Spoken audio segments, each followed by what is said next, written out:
TDI, unas siglas que durante 2 décadas pusieron en jaque al mismísimo concepto GTI. ¿Cómo pasó un motor de taxi a ser el rey de los deportivos, incluso venciendo en competición y en Le Mans? Vamos a verlo, porque los TDI fueron los motores que llevaron a Volkswagen a la gloria y luego al infierno. ¿Os acordáis del Dieselgate?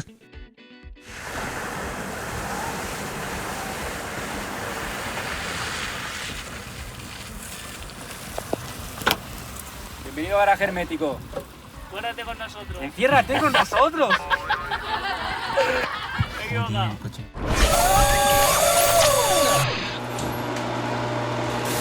En nuestro consultorio os doy detalles de una competición en la que ha participado Garaje Hermético. Volvamos al asunto. Para entender la locura de los TDI, que realmente eran GTI pero con motor diésel, primero hay que recordar cómo eran los motores diésel más o menos en los años 90.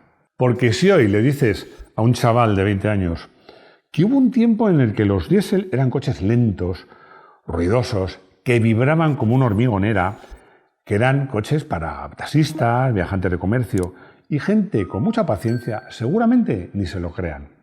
Pero Volkswagen, y yo diría que especialmente Audi, tenían una idea. La eficiencia no tenía por qué ser sinónimo de aburrimiento. El concepto de GTI, Gran Turismo Inyección, había nacido en 1976 con el Golf, democratizando las prestaciones. Y ya en 1982, Volkswagen dio el primer aviso con el Golf GTD, hablo de la caja MK1, que era esencialmente un chasis de GTI con el motor 1.6 turbodiesel de 70 caballos. Podías ir alegre, pero gastando poco, aunque aún faltaba ese punch que hace que te salga una sonrisa. El primer TDI no fue un Volkswagen. El verdadero Big Bang llegó en 1989. Audi presentó en el Salón de Frankfurt el Audi 100 TDI.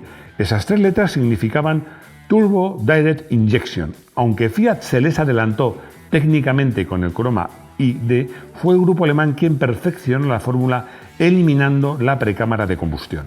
Al inyectar el combustible directamente en el cilindro a muy alta presión, el rendimiento térmico saltó por los aires. De repente, un coche de gasoil, pese al turbo, tenía una respuesta inmediata.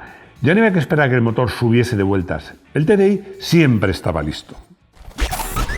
Inyector bomba, la arquitectura del éxito. A mediados de los 90, el TDI llegó al Golf MK3 y la historia cambió para siempre. Primero con 90 caballos, luego con el famoso motor de 110 caballos con turbo de geometría variable en 1993. Pero el verdadero salto de calidad llegó con el Golf MK4 y la tecnología de inyector bomba. ¿Qué era esto exactamente? Pues que los motores normales tenían una bomba de inyección para todos los inyectores de todos los cilindros, pero en este caso cada cilindro tenía su propia unidad de bomba inyector integrada, que estaba directamente accionada por el árbol de levas. Esto, una de las cosas que permitía, aparte de mayor precisión, era unas presiones de inyección altísimas, increíbles para la época. Fijaos que era de hasta 2000, superaba los 2000 bares de presión. Os recuerdo que un bar es más o menos la presión atmosférica. El resultado era una combustión tan violenta, pero a la vez tan eficaz, que generaba una patada que tú empezabas a notar a poco más de ralentía, a partir de las 2000 vueltas. Esa entrega de par, yo diría que instantánea, fue la que enamoró a toda una generación. El coche no subía de vueltas de una forma lineal, incluso como ya pasaba con los turbos de gasolina, no. Es que, llegado a un cierto régimen, te daba una patada que te lanzaba hacia adelante. Para muchos, yo lo he leído muchas veces, era un motor adictivo. Las letras rojas, el lenguaje secreto. Y fue entonces cuando nació lo que podemos llamar la jerarquía de las letras rojas. En el portón trasero, cada sigla de color, o en función de la sigla de color que tuvieras de ese TDI, era un escalafón más en la autopista. Si veías un Volkswagen, pues enseguida mirabas sus siglas antes de adelantarle en el portón. TDI, todo color plata, el motor estándar, en 1.9 de 90 o 100 caballos. Fiable, eterno, pero sin pretensiones deportivas. TDI con la I en rojo. Aquí ya había picante, generalmente era el motor de 110 caballos de geometría variable o el primer 115 caballos. TDI con la D y la I en rojo. Cuidado, aquí solía haber por lo menos 130 caballos. Este motor fue, para muchos, yo me incluyo, el más equilibrado. Tenía una fuerza descomunal y una fiabilidad a prueba de bombas. En el banco de potencia, yo he metido estos coches en banco de potencia, rara vez daban menos de 140 o 145 caballos reales. TDI, todo en rojo, el santo grial, el motor código ARL de 150 caballos. Aquel Golf TDI de 150 caballos y con todas las letras rojas era un GTI diésel en toda regla. Tenía la suspensión rebajada, llantas de 17 pulgadas y asiento recaro de serie. En las mediciones de la época, las recuperaciones de 80 a 120 en quinta marcha eran más rápidas que las de un Porsche Boxster contemporáneo. La humillación para los puristas de la gasolina fue total, porque tenías un coche compacto diésel que gastaba 5,5 litros a los 100 que superaba a modelos deportivos de más potencia. La fiebre se extiende, los otros TDI. Viendo que Volkswagen vendía a los TDI como caramelos y se los quitaban de las manos, pues el resto de los fabricantes comprendió que el futuro o el presente pasaba por vender motores diésel, pero con mucha más garra. No se trataba solo de motores que gastasen poco, se trataba de motores que dieran sensaciones. Os he traído 10 ejemplos, hay más, pero os he traído los 10 que me parecen más interesantes de cómo el virus del gasóleo inoculó a toda la industria. Os los traigo ordenados por fecha de aparición. Año 2000. SEAT León FR TDI de 150 caballos. El León fue el encargado de democratizar el motor ARL. Si el Golf era para el ejecutivo que quería ahorrar, el León FR era para el joven que quería el máximo rendimiento al mejor precio. Se convirtió, yo creo que sigo siéndolo, en un icono de las carreteras españolas. Año 2001. Mercedes-Benz C30 CDI AMG, 231 caballos. Un experimento fascinante. Es el único AMG diésel de la historia. Usaba un bloque de 5 cilindros y 3 litros. Era rápido, sí, pero los clientes de AMG no acabaron de aceptar el sonido a gasóleo en un coche tan caro y con apellido AMG. 2002. Alfa Romeo 147 GTD 16 válvulas con 140 caballos. Los italianos inventaron el Common Rail que luego adoptaría todo el mundo. Este 147 demostró que un diésel podía ser ágil en curvas y tener un diseño pasional. Su motor era mucho más elástico y menos tosco que los alemanes. Año 2003. Skoda Fabia RS TDI 130 caballos. Para mí una genialidad del marketing, porque Skoda lanzó su versión más deportiva del Fabia solo en diésel. Era un coche pequeño con un motor enorme para su peso. Un auténtico mata gigantes en carreteras de montaña. 2004. SEAT Ibiza Cupra TDI 160 caballos. Si el León FR era rápido, el Ibiza Cupra era absurdo. SEAT Sport apretó el bloque 1.9 hasta los 160 caballos oficiales. Tenía tanto par que a veces era difícil que las ruedas delanteras digirieran toda esa fuerza sin derrapar. Año 2004. Ford Focus TDCi de 136 caballos. El Ford Focus siempre había destacado por su chasis. Al combinar la suspensión trasera multibrazo del Focus con un motor diésel potente, lograron un coche que enlazaba curvas con una precisión que no todos los TDI de Volkswagen tenía.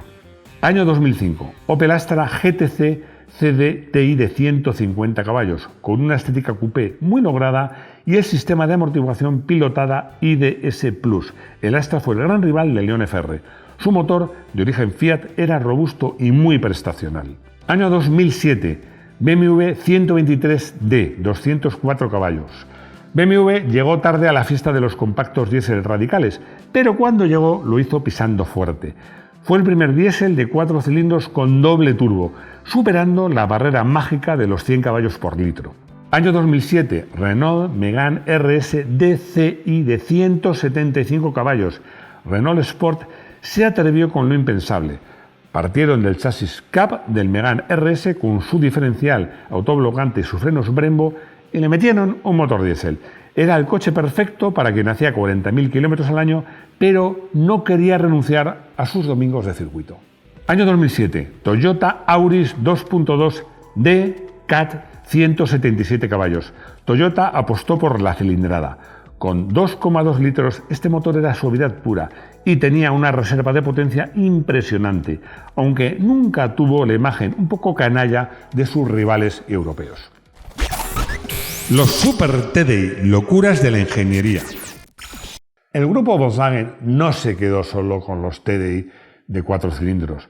Yo creo que en un alarde de poderío tecnológico y quizás de un poco de soberbia, decidieron llevar el TDI a la cumbre automovilística. Por ejemplo, ¿recordáis el Volkswagen Touareg V10 TDI? Es un motor de 5 litros con un par motor de 750 Nm. Era tan potente que Volkswagen rodó un anuncio remolcando un Boeing 747 para demostrar de lo que era capaz. Y no se detuvieron ahí. El Audi Q7 V12 TDI de 2008 fue el culmen de la locura. 500 caballos y 1000 Nm de par. Literalmente un motor de camión metido en un SUV de lujo. Podía acelerar de 0 a 100 en 5,5 segundos, con sus 2,6 toneladas de peso. En ese momento, casi ciencia ficción. Los TDI en competición. Gracias a los TDI, incluso en competición, los coches diésel marcaron sus reglas. SEAT arrasó en el Campeonato Mundial de Turismos, el WTCC, con el León TDI, tanto que tuvieron que cambiar las reglas para evitar que SEAT continuase ganando. Audi arrasó en las 24 horas de Le Mans, ganando en 2006 con el R10 TDI, el primer coche de gasóleo en ganar la carrera más famosa del mundo. Ganaban porque tenían tanto par que salían de las curvas como cohetes y sobre todo porque paraban menos veces a repostar que sus rivales de gasolina. Digo arrasaron, es que ganaron 8 veces Le Mans, desde 2006 a 2014, con la única excepción de 2009. Y os preguntaréis, ¿quién ganó 2009? Pues un Peugeot con un HDI, que es lo mismo que TDI, y con un piloto español, Marc Gené. El declive del cielo al Dieselgate. A mediados de la década de los años 2000, la tecnología inyector bomba llegó a su límite físico. ¿Por qué? Porque era brillante para dar potencia, pero era ruidosa.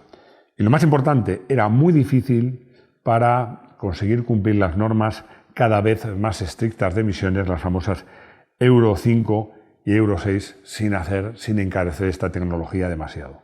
El grupo Volkswagen tuvo que rendirse en 2008 y pasar al Common Rail, un sistema más moderno y más suave, pero que carecía de esa patada mística que tanto gustaba a los entusiastas.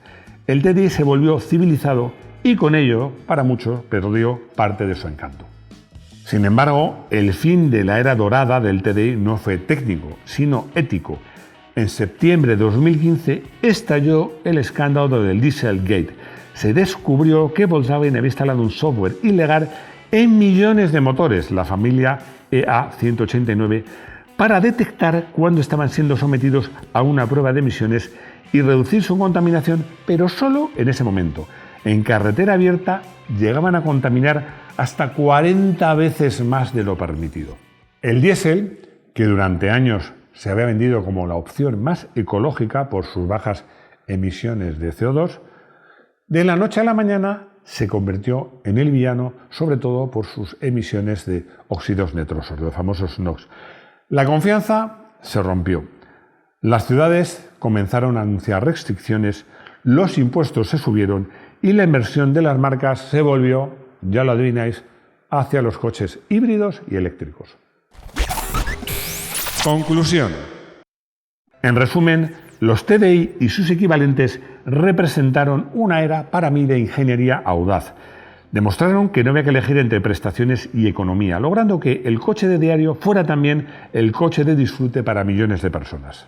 Las letras rojas fueron un símbolo de estatus y rendimiento que hoy, en plena era del coche eléctrico, silencioso y lineal, algunos, lo confieso, recordamos con cierta nostalgia. Aunque el Dieselgate puso fin a su reinado, el legado de estos motores como máquinas incansables, económicas y llenas de carácter sigue vivo. Coche del día. Sin duda, tiene que ser el Volkswagen Golf, el MK4 TDI de 150 caballos. ¿Por qué? Porque es el coche que mejor resume esta historia. Fue el que rompió la baraja. Con su motor ARL, sus llantas Santa Mónica y su acabado GTI demostró que un diésel podía ser el objeto de deseo de cualquier aficionado al motor. Hoy en día, encontrar una unidad de serie, encontrar uno ya es difícil. Si encima queremos que esté bien cuidado y sin reprogramar, es casi como encontrar un unicornio y su valor en el mercado de los usados no para de subir. Es un clásico moderno, con todas las letras y todas sus letras en rojo. Consultorio. Antes del consultorio, y ahora luego entenderéis por qué lo he puesto en el consultorio, os voy a contar que Suzuki convoca una competición solidaria que se llama, es de miniconsumo entre periodistas, que se llama litros por kilos. Garaje hermético nunca falta. Lo he incluido en el consultorio porque ha ido como representante de Garaje Hermético Luis Alberto Izquierdo, que es, aparte de muy buen amigo mío, quien os responde las consultas que hacéis a través de la web. Y Luis Alberto nos dejó en buen lugar porque hizo podio. La prueba era recorrer 60 kilómetros con un Suzuki Swift. Había dos modelos, pero Luis Alberto en concreto corrió con el Suzuki Swift, participó porque no había que correr, había que hacer una media de 60. Su coche era un Suzuki Swift Mild Hybrid que, promediando el consumo de todos los participantes, fue de solo 3,3 litros. Ojo, promedio de todos los participantes. El que ganó hizo 3,1. El segundo hizo 3,2. Y Luis Alberto Izquierdo hizo 3,2. Pero perdió porque llegó un poquito más tarde. Ahí nos quedamos terceros. ¿Qué se va a hacer? Quiero aprovechar para felicitar sinceramente a Suzuki por esta iniciativa que sirve para traducir los litros de ahorro en kilos para comedores sociales. Ya llevan casi 50 toneladas donadas. Y vamos ya con el consultorio y empezamos con una pregunta muy loca, porque Paco dice que le han comentado que si pone una centralita, la modifica a su Golf TDI de 90 caballos, puede llegar a 150 caballos. Vamos a ver la respuesta. Son de motores distintos, es que el bloque es parecido, pero es otro motor. El 150 caballos tiene un turbo más grande, un intercooler enorme y sobre todo tiene pistones y bielas reforzadas. Si alguien consigue, solo manipulando la centralita, que el coche de esos caballos, van a pasar tres cosas por lo menos. Una, que el coche va a gastar una barbaridad. Dos, que va a contaminar, ni te cuento. Y tres, que va a durar 2 telediarios. Así que mi consejo es que si quieres reprogramar para subir de 90 a 100 caballos me parece razonable. Olvídate de los 150 caballos. En ese caso, cambia de coche. Esteban me hace una pregunta que confieso que me ha dejado a cuadros, porque dice que le han comentado que es muy bueno echar girasol a la gasolina en los motores antiguos de gasolina. A ver, la respuesta es, ¿quién te ha dado esta idea, no? Si es que el aceite vegetal tiene una densidad, el punto de inflamación, se podría parecer un poco a los diésel antiguos, pero vamos, tampoco. Vamos a ver, lo único que vas a conseguir si añades aceite de girasol a la gasolina es que primero que tu coche huela a churrería de feria y lo segundo es que la bomba o algún elemento del motor se acabe gripando o el motor mismo. Olvídate de esos inventos. Rodrigo me recuerda, es un buen apunte, que sí que es verdad que hay gasolinas vegetales que entre otras cosas se hacen a partir del girasol, pero eso es una cosa, procesar el girasol y hacer un tipo de gasolina. Y otra muy distinta es coger el girasol que compras en la gran superficie y echarlo al depósito de gasolina. No lo hagas, pero si lo haces, nos escribes. Llegamos al final de este vídeo, idea de Luis Miguel del Cerro, que me parece una muy buena idea y espero que a vosotros también. Me lo contáis en comentarios. Gracias por seguirnos, por suscribiros. Si no estáis suscritos, no sé qué esperáis. Vamos a por el 1.000.000.